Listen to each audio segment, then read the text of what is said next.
Saya tidak faham kalau masih ada rakyat Malaysia masih boleh mengharapkan kejayaan daripada formula. Warahmatullahi wabarakatuh. Salam sejahtera. Saya doakan semoga anda semua berada dalam selamat dan lindungan Allah Subhanahu wa taala. Malaysia dirundung malang sejak daripada tahun 2020. Bermula daripada Februari 2020 apabila berlakunya langkah Sheraton sehinggalah membawa kepada rampasan kuasa mandat rakyat yang dilakukan oleh pengkhianat politik rakyat, pengkhianat rakyat dan juga penjahat negara kita yang bersekongkol untuk merampas kuasa ataupun merampas mandat rakyat. Dan sejak daripada itulah kita telah melalui zaman-zaman suram, apatah lagi terkesan dengan pandemik COVID-19. Berlakunya penularan virus corona ini begitu meluas sehingga kepada angka yang sangat membimbangkan kita, dan kita tidak nampak suatu proses pemulihan yang benar-benar dapat memberikan satu kelegaan kepada kehidupan kita.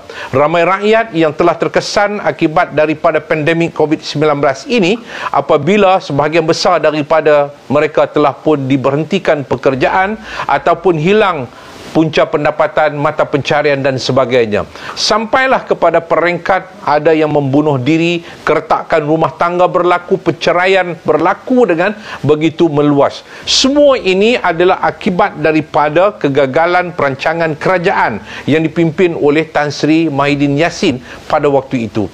Dan akhirnya kita melihat bahawa timbul krisis dalaman kerajaan sendiri antara kelompok fraksi daripada UMNO dengan fraksi daripada Bersatu yang didokong atas nama Perikatan Nasional. Dan akhirnya kita melihat bahawa berlakulah timbullah apabila keluarnya kenyataan daripada Presiden UMNO 7 kegagalan yang digariskan terhadap kerajaan pimpinan Mahyidin Yassin yang UMNO juga turut terlibat dalam kerajaan di bawah kepimpinan Tan Sri Mahyidin Yassin. Dan ini gambaran menunjukkan bagaimana kegagalan yang begitu besar yang berlaku dalam negara kita. Namun apa yang kita lihat akibat daripada kegagalan itu yang digariskan oleh UMNO, sampailah kepada peringkat mereka menarik diri daripada menyokong Tan Sri Mahyidin Yassin sebagai Perdana Menteri, sehinggalah akhirnya kita lihat Tan Sri Mahyidin Yassin terpaksa akur kepada kehendak ahli-ahli parlimen daripada UMNO yang telah pun menarik diri daripada menyokong beliau, sehingga sampai kepada peringkat beliau terpaksa melepaskan jawatan. Dan sepatutnya kita lihat bahawa selepas daripada dia meletakkan jawatan, orang mengharapkan bahawa kerajaan baru di bawah kepimpinan Perdana Menteri baru daripada UMNO, Datuk Ismail Sabri ini akan membawa satu faktor wow yang akan memberikan sesuatu yang menggemparkan negara kita dengan satu harapan yang begitu besar untuk kita akan dapat keluar secepat yang mungkin daripada pandemik COVID-19 ini. Tetapi apa yang berlaku sebaliknya, kabinet yang sama, kabinet terpakai, ini bukan lagi kabinet terpakai bagi saya, tetapi lebih buruk daripada kabinet terpakai. Yang kabinet terpakai yang dijual di kedai-kedai masih lagi boleh kita pakai dengan harga yang murah. Tetapi kabinet ini, kabinet yang terpakai yang sudah dimakan oleh anai-anai yang sepatutnya melalui proses pembakaran untuk menghapuskan dia di tempat pembuangan sampah dan sebagainya. Tetapi inilah dia anggota kabinet yang sama yang diangkat oleh Datuk Ismail Sabri untuk menerajui kerajaan Malaysia ini.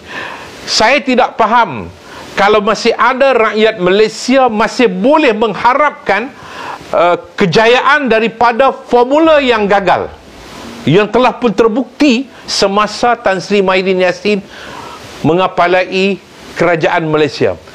Kita masih nak mengharapkan kejayaan daripada formula yang gagal. Kita masih nak mengharapkan kesedapan kari daripada rempah yang sudah berkulat. Mana mungkin.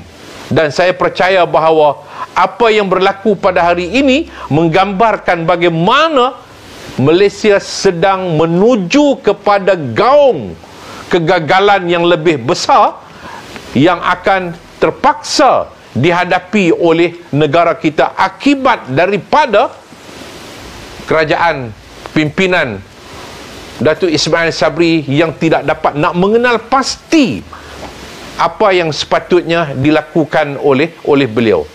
Akhirnya kita lihat keluarga Malaysia yang dilaungkan oleh Datuk Ismail Sabri sebenarnya bukan satu slogan yang boleh memberikan kelegaan kepada kita, tetapi sebaliknya keluarga Malaysia adalah keluarga mereka, keluarga di kalangan kelompok-kelompok elit yang menerajui kerajaan yang gagal sebelum ini, dan akhirnya inilah dia, keluarga inilah yang diangkat kembali untuk menerajui kerajaan yang ada. Sekali lagi kita lihat apabila Datuk Ismail Sabri melantik Tan Sri Mahyidin Yassin yang ternyata gagal untuk menerajui pengurusi Majlis Pemulihan Negara MPN.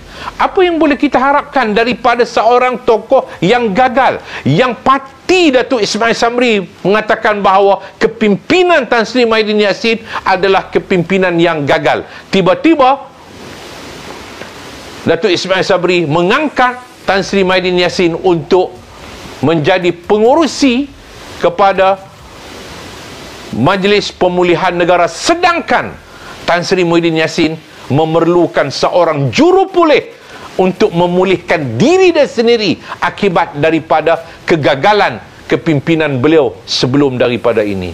Marilah sama-sama kita merenungkan masa depan negara kita, untuk sama-sama kita berdoa kepada Allah Subhanahu wa taala agar Allah Subhanahu wa taala melindungi negara kita ini daripada pemimpin-pemimpin yang gagal, yang merupakan pengkhianat dan penjahat terhadap negara dan juga rakyat Malaysia yang kita sayangi ini. Assalamualaikum warahmatullahi wabarakatuh.